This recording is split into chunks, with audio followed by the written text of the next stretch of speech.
She'd always prided herself on her ability to understand and respect alien cultures, but this ban felt like a personal attack on everything that made humans human. Her research had shown that celebration was one of the most fundamental human drives, as essential to their well-being as food or shelter. The enforcement of the ban began immediately. Confederation peacekeepers, accompanied by cultural monitors from various species, started conducting random inspections of human settlements.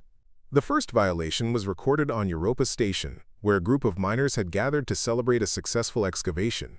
The party had lasted less than an hour and involved nothing more than sharing some cake and singing a few songs, but it was enough to trigger formal sanctions. The miners were fined, their gathering permits were revoked, and they were required to attend mandatory cultural sensitivity training. The message was clear. Human celebrations were not just banned, they were considered a form of cultural aggression against the peaceful order of galactic civilization. News of the ban reached Earth through a somber broadcast from the Confederation News Network. The anchor, a tall, blue-skinned Aquarian named Zenthari, delivered the announcement with the detached professionalism typical of his species. The Galactic Cultural Council has determined that human celebratory behaviors pose a significant threat to interspecies harmony, he stated, his multiple eyes blinking in sequence. This decisive action will help maintain the cultural stability that has defined our great confederation for over 2 millennia. The human response was unlike anything the galaxy had seen before. Instead of protests or angry demonstrations, there was a strange collective quieting. Children stopped asking for birthday parties. Couples postponed their weddings indefinitely. The vibrant human communities scattered across the galaxy began to dim, their characteristic energy and enthusiasm slowly fading as they tried to conform to the new reality. On the industrial world of Kepler-442b, factory worker Maria Santos found herself struggling to explain to her 5-year-old son why they couldn't have a party for his birthday. The boy, Antonio, had been looking forward to it for months, planning games and making a list of friends to invite. The confusion in his eyes as she tried to explain the ban broke her heart in ways she didn't know were possible. The psychological impact was immediate and devastating. Dr. Rivera, working from his clinic on New Terra, began documenting a sharp increase in depression and anxiety among human patients. The ban wasn't just preventing parties. It was attacking the fundamental human need for joy, connection, and celebration. His reports to the Galactic Health Council went unanswered, dismissed as emotional manipulation by species that didn't understand the connection between celebration and human mental health. 3 weeks after the ban took effect, a group of human children on the asteroid mining station Series 7 were caught playing what they called Quiet Birthday. They had gathered in a storage room with a small piece of synthetic cake, whispering, "Happy birthday!" to their friend, while trying not to make any noise that might alert the cultural monitors. The sight of children hiding their joy like criminals sent shockwaves through the human community. The Confederation's response to human suffering was clinically efficient. Cultural integration specialist Vorthak, a member of the insectoid Thraxian species, issued a statement explaining that the ban was necessary for the emotional evolution of humanity. The statement suggested that humans would eventually adapt to more civilized forms of social interaction, abandoning their primitive need for celebration in favor of the quiet contemplation favored by more advanced species. But the aliens had fundamentally misunderstood what they were dealing with. The ban wasn't suppressing human celebrations. It was creating a pressure that built silently within every human community across the galaxy. In the quiet corners of human settlements, people began to remember what they had lost. They told stories of birthdays past, of weddings that had filled entire towns with laughter, of holidays that had brought families together across vast distances. Captain Robert Hayes, commanding the human cargo vessel Wanderer's Dream, found himself thinking about his daughter's first birthday party as he piloted through the void between stars. The memory was so vivid he could almost taste the chocolate cake his wife had made, could almost hear the delighted squeals of the children who had come to celebrate. That party had been 7 years ago, but now it felt like a relic from another lifetime. The ban had created an unexpected side effect that the Galactic Cultural Council hadn't anticipated. By forbidding human celebrations, they had made them precious. Every suppressed laugh, every whispered song, every hidden smile became an act of quiet rebellion. The humans weren't fighting the ban, they were enduring it. But in their endurance, they were discovering something about themselves that they hadn't fully understood before. Cultural anthropologist Dr. Rachel Kim, stationed on the frontier world of Proxima Centauri, began documenting the changes in human behavior. What she found was remarkable. Humans weren't losing their capacity for joy, they were learning to find it in smaller, more subtle ways. A shared glance between friends became a celebration. A quiet humming while working became a song of resistance. The ban had driven human joy underground, but it hadn't extinguished it. The alien species monitoring human settlements began to notice these subtle changes but couldn't quite understand what they were seeing. Thraxian observers reported that humans seemed to be developing micro-expressions of emotional solidarity that didn't violate the ban, but somehow maintained their social cohesion. The Zenthari noted that human vocalizations had become more complex, carrying emotional undertones that seemed to convey messages beyond mere words. Ambassador Vasquez, working from the Confederation capital, watched these developments with growing concern. She had been trying to negotiate modifications to the ban, but the alien species seemed convinced that they were witnessing the beneficial civilizing of humanity. They interpreted the quieting of human celebrations as evidence that their intervention had been successful, that humans were finally learning to behave like proper galactic citizens. The misunderstanding ran deeper than anyone realized. The alien species that had pushed for the ban had evolved from very different backgrounds. The Ethereal Council had transcended physical needs millions of years ago, finding emotional expression primitive and unnecessary.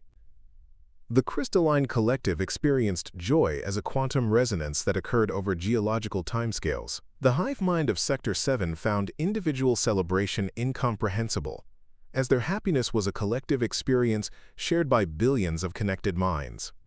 None of these species understood that human celebration wasn't just about happiness. It was about connection, memory, hope, and the fundamental human need to mark the passage of time with meaning. To them, a birthday party was just noise and chaos. Preparing and narrating this story took us a lot of time, so if you are enjoying it, subscribe to our channel, it means a lot to us. Now back to the story. To humans, it was an affirmation of life itself, a way of saying that individual existence mattered, that the passage of another year was worth acknowledging and celebrating. The ban had been in effect for 6 months when something unexpected happened on the remote agricultural world of Harvest Moon. A human child named Tommy Chen, no relation to the diplomatic family, was dying of a rare genetic condition that affected only humans. The local medical facility was primitive, and the nearest advanced hospital was weeks away. The boy's parents, Anna and Lee Chen, knew they were facing their son's final birthday. Dr. Sarah Mitchell, the colony's only physician, had been treating Tommy for months. She had watched as the vibrant 6-year-old had grown weaker, his energy fading as the disease progressed. The boy's 7th birthday was approaching, and his parents desperately wanted to give him one last celebration, one final moment of joy before the end. The dilemma was heartbreaking. The ban made it illegal to hold a birthday party, but the alternative was letting a dying child face his final birthday in silence. Dr. Mitchell found herself caught between the law and her conscience, between the demands of galactic civilization and the simple human need to celebrate life, even in the face of death. The story of Tommy Chen's situation spread quietly through the human community on Harvest Moon. The colonists, numbering about 300 families, had been strictly observing the ban for months, but the thought of a dying child being denied his birthday party awakened something in them that had been dormant since the ban began. They began to whisper among themselves, sharing memories of birthdays past, of the joy that celebrations had brought to their own children. Dr. Mitchell sent a carefully worded request to the Confederation Cultural Authority, asking for a special exemption for Tommy's birthday. The response was swift and uncompromising. The ban admits no exceptions. The emotional disruption caused by human celebratory behavior is not mitigated by the circumstances of individual cases. The child's condition, while regrettable, does not justify violation of galactic cultural law. The coldness of the response shocked even the humans who had grown accustomed to alien indifference. Here was a dying child, asking for nothing more than a birthday party, and the galaxy's response was to quote regulations about emotional disruption. The message was clear. In the eyes of the Confederation, human joy was so dangerous that it couldn't be tolerated even in the face of death. As Tommy's birthday approached, the tension on Harvest Moon grew palpable. The colonists went about their daily routines, but there was an undercurrent of emotion that the Confederation monitors couldn't quite identify. They reported that the humans seemed agitated, but couldn't pinpoint any specific violations of the ban. The monitoring equipment showed elevated stress levels throughout the colony, but no unauthorized gatherings or celebrations. What the monitors didn't understand was that the entire human community was grieving, not just for Tommy, but for the loss of something essential to their humanity. The ban had taken away their ability to celebrate life, to mark important moments, to come together in joy. Tommy's situation had crystallized their loss, made it personal and immediate in a way that no abstract regulation could diminish. 3 days before Tommy's birthday, his condition took a turn for the worse. Dr. Mitchell found herself working around the clock to keep him comfortable, but there was nothing more she could do medically. The boy's parents maintained a constant vigil, holding his hands and telling him stories, trying to fill his final days with love and warmth despite the restrictions that surrounded them. The Confederation monitors on Harvest Moon, members of the logical Voltharian species, observed the human emotional responses with clinical detachment. They noted increased signs of distress among the colonists, but attributed it to the natural human tendency toward excessive emotional attachment. Their reports to the cultural authority described the situation as a valuable case study in human adaptation to civilized behavioral standards. But something was building beneath the surface of the colony's forced compliance. The humans weren't planning a rebellion or a protest. They were simply remembering what it meant to be human, what it meant to celebrate life in all its beauty and fragility.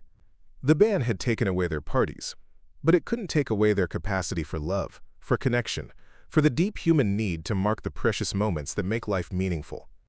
As Tommy's 7th birthday dawned, the colony was quieter than usual.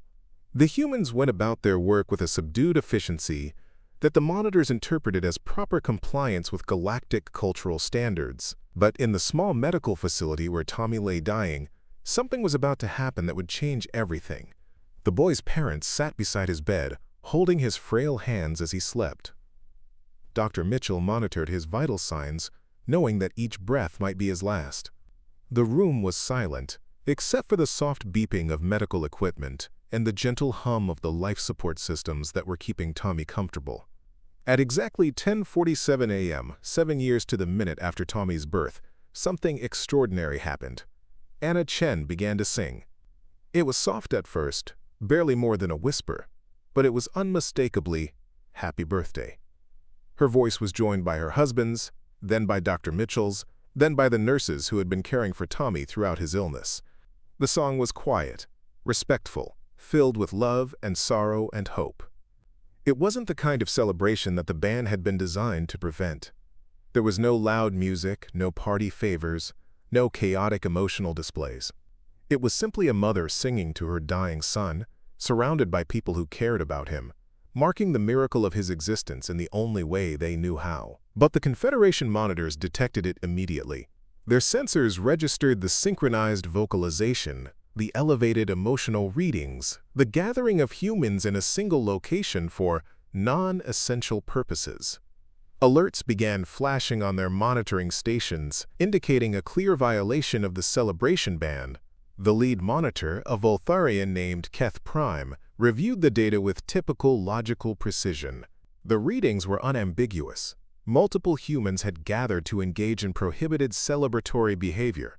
The nature of the gathering, a birthday party for a dying child, was irrelevant under the law. A violation was a violation, regardless of the circumstances. Keth Prime initiated enforcement protocols, dispatching a squad of Confederation peacekeepers to the medical facility. The peacekeepers, members of the militaristic Corvani species, were trained to handle cultural violations with efficient professionalism. They had broken up dozens of illegal human gatherings over the past 6 months, each intervention swift and decisive. As the peacekeepers approached the medical facility, the humans of Harvest Moon faced a moment of choice. They could continue to comply with the ban, allowing the peacekeepers to arrest Tommy's parents and Dr. Mitchell for the crime of singing "Happy Birthday" to a dying child. Or they could finally acknowledge what the ban had taken from them, what they had lost in their desperate attempt to fit into a galaxy that didn't understand them. The choice was made not by any leader or authority figure, but by the collective human heart that had been suppressed for too long. As the peacekeepers entered the medical facility, they found not just Tommy's parents and medical staff, but the entire human population of Harvest Moon. 300 families had quietly gathered outside the building, not to protest or rebel, but simply to be present for a dying child's birthday. They weren't singing or shouting or engaging in any of the behaviors that the ban had been designed to prevent. They were simply standing together, their presence a quiet affirmation that some things mattered more than regulations, that the life of a child was worth celebrating even in the face of death, even in defiance of galactic law. The peacekeepers found themselves in an unprecedented situation. They had been trained to handle riots and protests, not this kind of quiet, determined gathering. The humans weren't resisting arrest or challenging the authorities. They were simply being present for each other in a moment that demanded humanity's most fundamental response to life and death. Keth Prime, watching from his monitoring station, struggled to process what he was seeing. The humans had clearly violated the ban, but they had done so in a way that defied easy categorization. This wasn't the chaotic, emotional eruption that the ban had been designed to prevent. It was something else entirely. Something that his logical, rational mind couldn't quite understand but somehow recognized as significant. The standoff continued for hours, with the peacekeepers uncertain how to proceed and the humans maintaining their quiet vigil. Inside the medical facility, Tommy Chen slept peacefully, unaware that his 7th birthday had become a turning point in the relationship between humanity and the galaxy that had tried to silence their joy.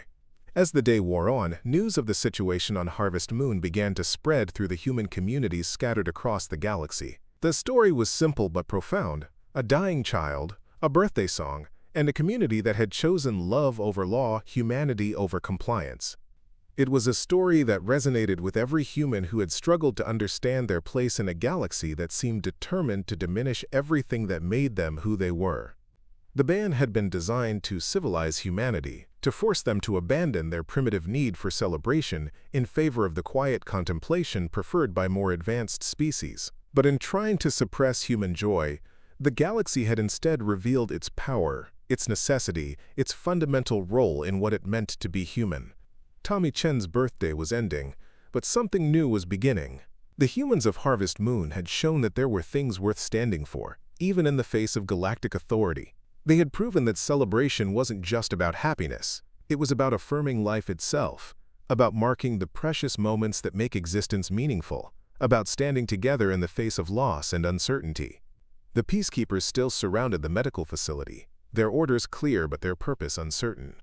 The monitors continued to record violations of the celebration ban, but they were beginning to recognize that what they were witnessing was something their sensors couldn't measure, something their regulations couldn't contain. As night fell on Harvest Moon, the human vigil continued. 300 families stood together in the darkness, their presence a quiet promise that they would not let a child face his final birthday alone. They had found their voice again, not in defiance of the galaxy that had tried to silence them, but an affirmation of the humanity that no law could diminish. The ban remained in effect, the peacekeepers maintained their positions, and the monitors continued their observations. But something fundamental had changed. The humans had remembered who they were, and the galaxy was about to learn that some things were too important to be regulated, too precious to be banned, too human to be civilized away. Tommy Chen's 7th birthday was drawing to a close, but the celebration of human spirit that it had inspired was just beginning.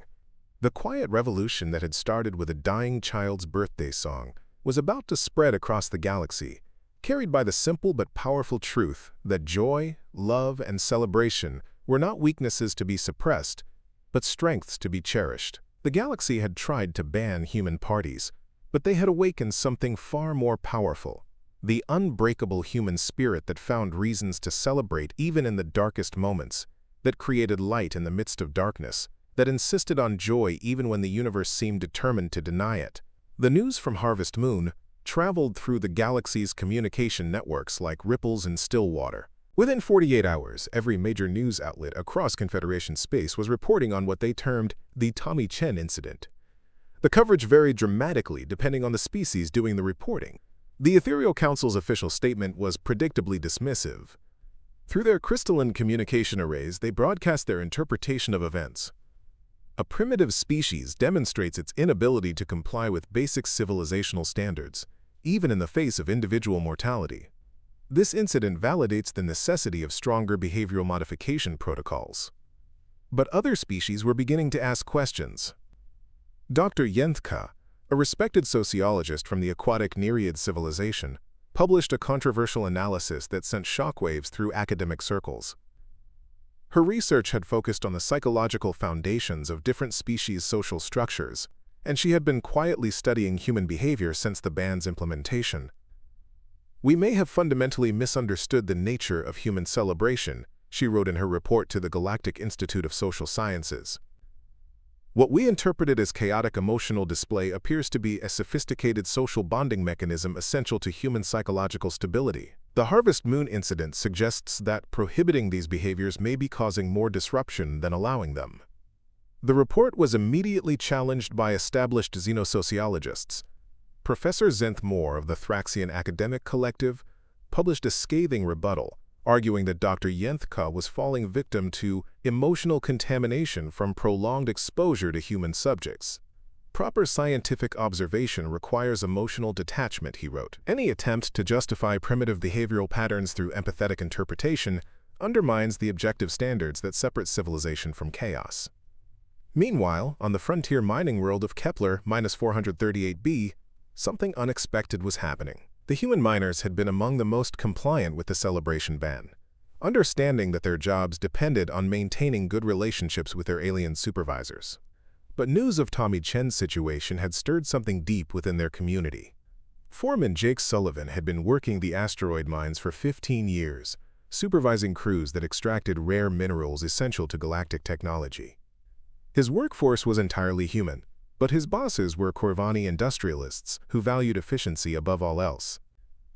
When the celebration ban had been implemented, Jake had enforced it strictly, knowing that any violations could result in the termination of their mining contracts.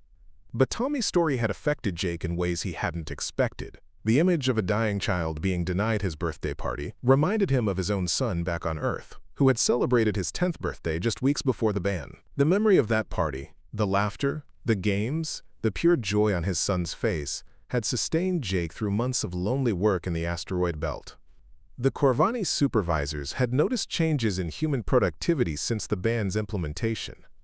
Worker efficiency had declined by 12%, absenteeism had increased, and there had been a troubling rise in workplace accidents. The Corvani, being pragmatic beings, were more concerned with these measurable effects than with cultural compliance.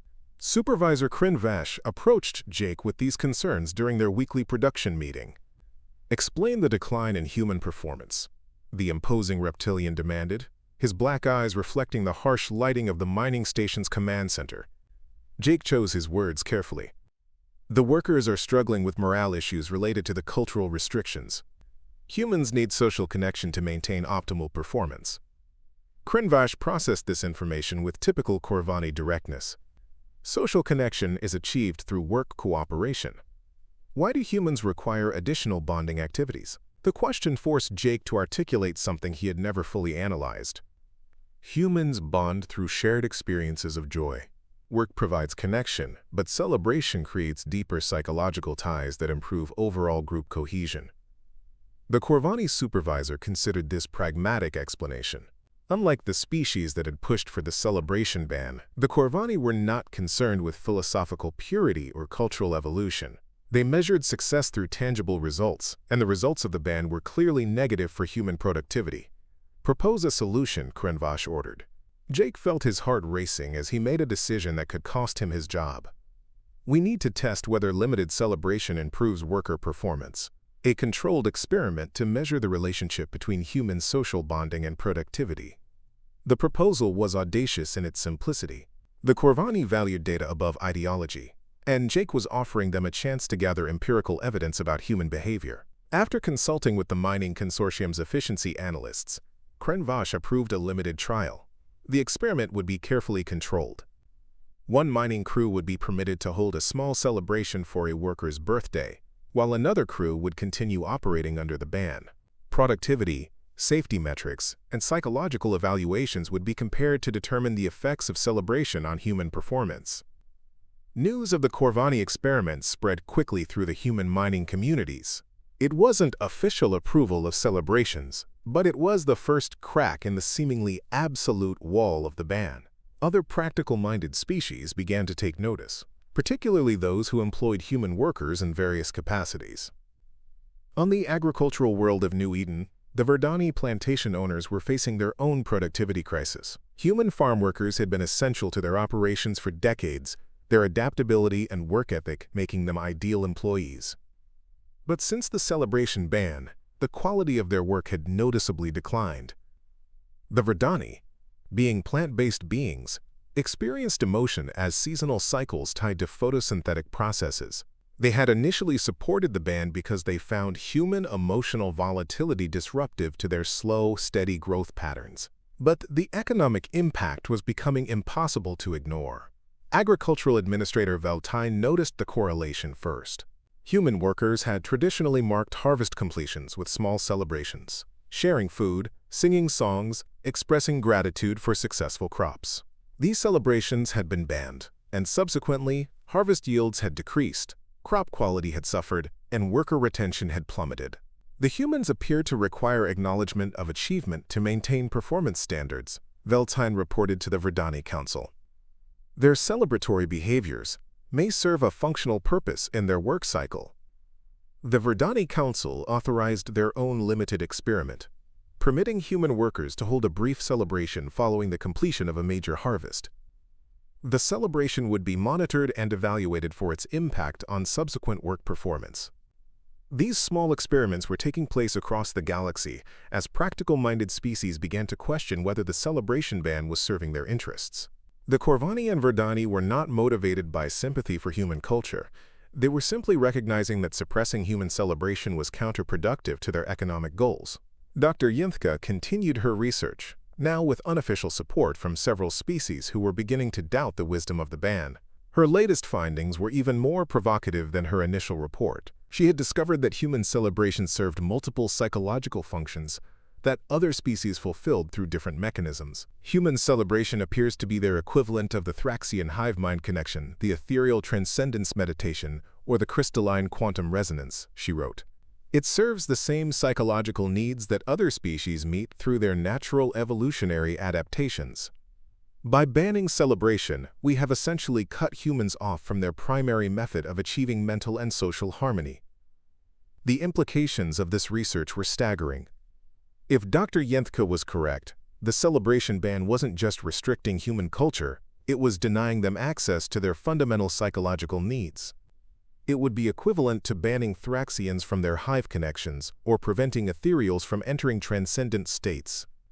But the established order was not ready to accept these conclusions. The Galactic Cultural Council issued a formal censure of Dr. Yinthka's research, declaring it scientifically unsound and culturally biased. They demanded that she cease her studies and submit to re-education protocols designed to eliminate her emotional contamination. The censure had an unexpected effect. Rather than silencing Dr. Yinthka, it drew attention to her work from researchers across the galaxy. Scientists who had previously ignored human studies began to examine her findings, curious about research that the Cultural Council deemed threatening enough to suppress. Dr. Menthol, a respected neurobiologist from the Silicon-based Quartz Confederation, was among those who reviewed Dr. Yinthka's data. His analysis focused on the neurochemical changes in human brains during celebration, comparing them to similar processes in other species. The human brain releases specific chemical compounds during celebratory activities that appear analogous to the quantum field fluctuations that crystalline beings experience during resonance events, he reported. These compounds serve essential functions in human neural network maintenance and social cognition. The scientific evidence was mounting, but it was still being overshadowed by political and cultural resistance. The species that had pushed for the ban were not interested in evidence that contradicted their ideological positions. They had committed to the narrative that human celebration was primitive and disruptive, and they were unwilling to consider alternatives. Then something happened that changed the entire dynamic of the debate. The Zephyrian Trade Federation, one of the most influential economic powers in the galaxy, announced that they were experiencing significant losses due to declining human worker performance. The Zentharians were renowned for their mathematical precision and their ability to optimize complex systems for maximum efficiency. If they declared that the celebration ban was economically counterproductive, other species would have to take notice. Federation Chairman Kjell Nexus released a comprehensive analysis that had been months in the making. Human productivity in Zentharian-controlled facilities has declined by an average of 18.7% since the implementation of the celebration ban, the report stated. This decline correlates directly with measurable changes in human psychological markers, including decreased cooperation, reduced creativity, and impaired problem-solving ability. The report included detailed financial projections showing that the celebration ban was costing the Zentharian Federation billions of credits annually. More importantly, it provided hard economic data that other profit-minded species could not ignore. We propose a controlled re-evaluation of the celebration ban's impact on human worker efficiency, Chairman Kjell Nexus announced. Economic optimization requires accurate data about worker psychology, regardless of cultural preferences. The Zentharian announcement sent shockwaves through the Confederation's economic sector. Dozens of species that employed human workers began conducting their own analyses, and the results were consistently showing negative impacts from the celebration ban. But the most significant development came from an unexpected source. The Melodi, known throughout the galaxy for their musical abilities and their harmonious nature, had been quietly studying the acoustic properties of human celebration.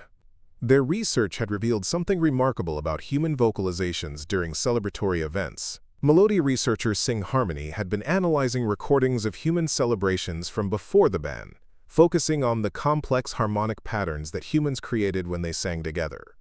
What she discovered challenged fundamental assumptions about the nature of human vocal expression. Human celebratory vocalizations contain harmonic frequencies that promote neural synchronization between individuals, Sing Harmony reported. These frequencies appear to create temporary telepathic-like connections that enhance group cooperation and emotional stability. The Melodi findings suggested that human celebration wasn't just social bonding. It was a form of limited telepathic communication that occurred through musical harmony. This put human celebration in an entirely different category from the chaotic emotional display that other species had perceived. When humans sing together during celebrations, they are essentially creating a temporary hive mind similar to what Thraxians experience naturally, Sing Harmony explained. The ban has deprived them of their primary method for achieving mental synchronization. The scientific community was beginning to rally around a new understanding of human celebration, but the political establishment remained resistant. The Cultural Council had invested too much credibility in the ban to simply reverse it based on emerging research. They needed a face-saving way to modify their position without admitting that they had been fundamentally wrong. The solution came from an unexpected source. Ambassador Elena Vasquez, working from the Confederation capital, proposed a compromise that acknowledged the new research while maintaining the Council's authority. She suggested a series of, quote, cultural integration experiments that would test whether modified human celebrations could be made compatible with galactic standards. We propose allowing limited human celebrations under strict scientific observation, she explained to the Cultural Council. These experiments would determine whether human celebratory behaviors can be adapted to meet Confederation standards while serving their apparent psychological functions. The proposal was brilliant in its diplomatic precision. It allowed the Council to authorize limited celebrations while framing them as research rather than policy reversal. It satisfied the practical concerns of species experiencing economic losses while maintaining the ideological framework that had justified the original ban. After weeks of debate, the Cultural Council approved the experimental protocol. Select human communities would be permitted to hold controlled celebrations while being monitored by teams of xenobiologists, sociologists, and cultural observers. The data collected would determine whether the ban should be modified, maintained, or expanded. The announcement of the experimental protocol created a mixture of hope and anxiety throughout human communities. They would finally be allowed to celebrate again, but under conditions that felt more like scientific observation than cultural freedom. Every laugh would be measured, every song analyzed, every moment of joy evaluated for its impact on galactic harmony. Dr. Marcus Rivera received notification that New Terra had been selected as one of the experimental sites. His daughter Emma would finally be able to have her long-delayed 8th birthday party. But it would take place under the watchful eyes of alien observers who would judge whether human joy was compatible with galactic civilization. The irony was not lost on Marcus or any other human parent. They were being given permission to celebrate their children's birthdays, but only if they could prove that their joy was scientifically justified and culturally appropriate. The galaxy that had banned their parties was now demanding that they demonstrate why those parties deserved to exist. But for humans who had been denied celebration for months, even monitored joy was better than no joy at all. Communities across the galaxy began preparing for their experimental celebrations, knowing that the future of human culture might depend on their ability to prove that happiness was not just a primitive emotional outburst, but a fundamental requirement for human flourishing.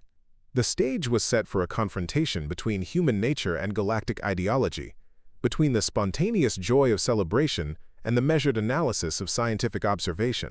The galaxy was about to learn what humans had always known, that some things could not be quantified, categorized, or controlled, and that the deepest truths about any species could only be understood through experience, not observation.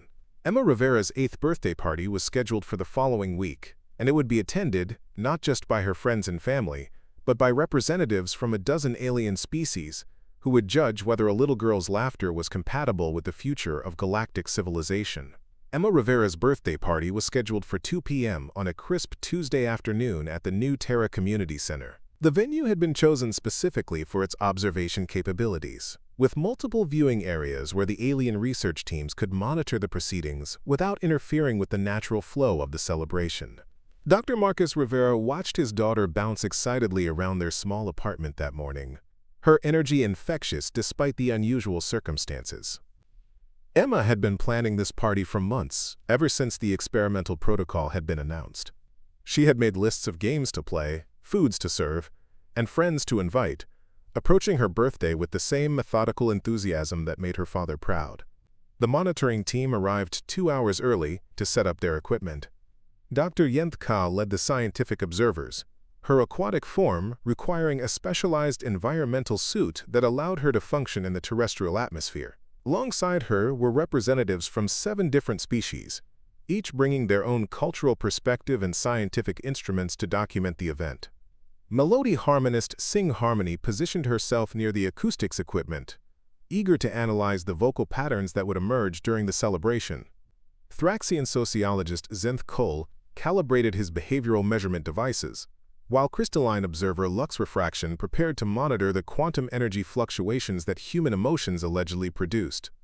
The strangest member of the observation team was the ethereal representative, a being so advanced that it existed primarily as a pattern of energy contained within a specialized projection field. Known simply as Transcendent 7, it had volunteered to experience human celebration directly rather than observing from a distance, despite the potential risk of what its species called consciousness contamination. As parents and children began arriving for the party, the atmosphere in the community center grew increasingly complex. The human families tried to act naturally while being aware that every gesture, every laugh, every interaction was being recorded and analyzed by beings who still considered their joy potentially dangerous. 8-year-old Tommy Park arrived with his parents, carrying a carefully wrapped gift and wearing his best shirt. He had been Emma's friend since kindergarten, and he was determined not to let the presence of alien observers ruin her special day. Other children followed, each one initially subdued by the unusual circumstances but gradually warming up as they saw familiar faces. Dr. Zenthari made notes as she observed the early stages of the gathering. Initial phase shows standard mammalian social bonding behaviors, she recorded. Children display heightened awareness of observers, but retain fundamental social instincts. Parental units demonstrate protective clustering around offspring while maintaining compliance with observation protocols. The party began simply enough. Emma's mother, Dr. Lisa Rivera, had prepared traditional birthday party activities: musical chairs, pin the tail on the donkey, and a treasure hunt. The children participated enthusiastically, their natural exuberance gradually overcoming their initial nervousness about being watched. Sing Harmony began detecting the first harmonic resonances as the children played musical chairs. Fascinating, she noted. The competitive game structure creates synchronized breathing patterns among participants, Stress responses actually enhance group vocal coordination rather than disrupting it. Zenthari was equally intrigued by the social dynamics he observed. Human juveniles demonstrate remarkable adaptability to hierarchical game structures. Temporary losers maintain group cohesion rather than expressing individual aggression. This contradicts established theories about primitive competitive behaviors. But the real transformation began when Emma's grandmother, Maria Santos, arrived carrying an ancient guitar that had belonged to her own grandmother. The instrument was a family heirloom that had traveled from Earth to New Terra and had been silent since the celebration band began. Maria had requested special permission to bring it, arguing that music was essential to proper birthday celebration. As Maria tuned the guitar, the children gathered around her in a natural circle. The alien observers noted the spontaneous formation of what appeared to be a ritual configuration, but they couldn't predict what would happen next. "Abuela Maria, sing the birthday song," Emma requested, using the Spanish term for grandmother that had been passed down through generations of the Santos family. Maria began to strum gentle chords, and her voice rose in a melody that was both familiar and unique. It wasn't the standard happy birthday that the observers expected, but a traditional song that combined Spanish, Portuguese, and English lyrics in a celebration of life that transcended any single culture. The effect was immediate and profound. The children began to sway with the music, their voices joining Maria's in harmony. Parents started humming along, remembering similar songs from their own childhoods. The entire community center filled with a sound that was part melody, part prayer, part pure expression of human joy. Transcendent 7 experienced something unprecedented in its million-year existence. The energy patterns created by the human voices began to resonate with its consciousness field, creating sensations that its species had no words to describe. For the first time in eons, the ethereal being felt something that could only be called happiness. "This is impossible," Transcendent 7 communicated to the other observers. "The harmonic frequencies are creating coherent patterns in quantum consciousness fields. The humans are generating organized energy through emotional expression."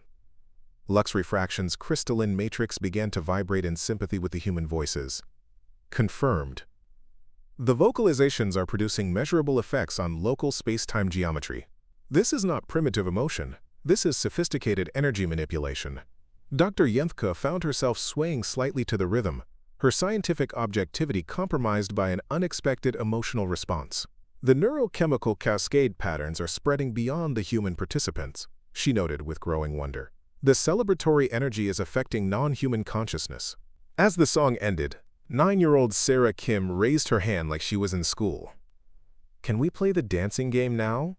she asked innocently. Emma nodded enthusiastically, and the children formed pairs for what humans called the birthday dance, a simple partner activity where children spun and laughed together while music played. It was harmless, joyful, and completely spontaneous. But to the alien observers, it was revolutionary. The children were demonstrating complex social coordination, emotional regulation, and group synchronization that rivaled the most sophisticated alien collective consciousness experiences. They were doing it instinctively, naturally, and with pure delight. Zenthari abandoned his scientific detachment entirely. "They are creating temporary telepathic links through physical movement and shared rhythm," he reported with growing excitement. "The dance patterns are generating the same neural synchronization that our hive mind achieves through biological connection." The breakthrough moment came when little Tommy Park tripped during the dance and scraped his knee. Instead of crying or disrupting the celebration, he was immediately surrounded by other children, who helped him up, brushed off his clothes, and made sure he was okay. The entire group's attention focused on his well-being without any adult direction or formal protocol. "Remarkable," whispered Dr. Zenthari. "The celebration structure automatically includes mechanisms for individual care and group support. This isn't chaotic emotion. This is sophisticated social engineering." Transcendent 7 was experiencing something that challenged its entire understanding of consciousness evolution. The humans have achieved collective harmony while maintaining individual identity. This combination should be theoretically impossible for non-transcendent beings. As the party progressed, the observers documented phenomenon after phenomenon that contradicted everything they thought they knew about human celebration. The children shared food without being asked, included shy participants without formal invitation, and created games that ensured everyone could participate regardless of ability. When it came time to open presents, Emma demonstrated the ultimate expression of human celebratory culture. Each gift was opened with genuine excitement and gratitude, but instead of hoarding her new toys, she immediately shared them with her friends, turning gift receiving into gift giving. This child is demonstrating advanced altruistic behaviors that our species required millions of years to evolve, observed Lux Refraction. She's doing it spontaneously, at age 8, as part of celebration rather than moral instruction.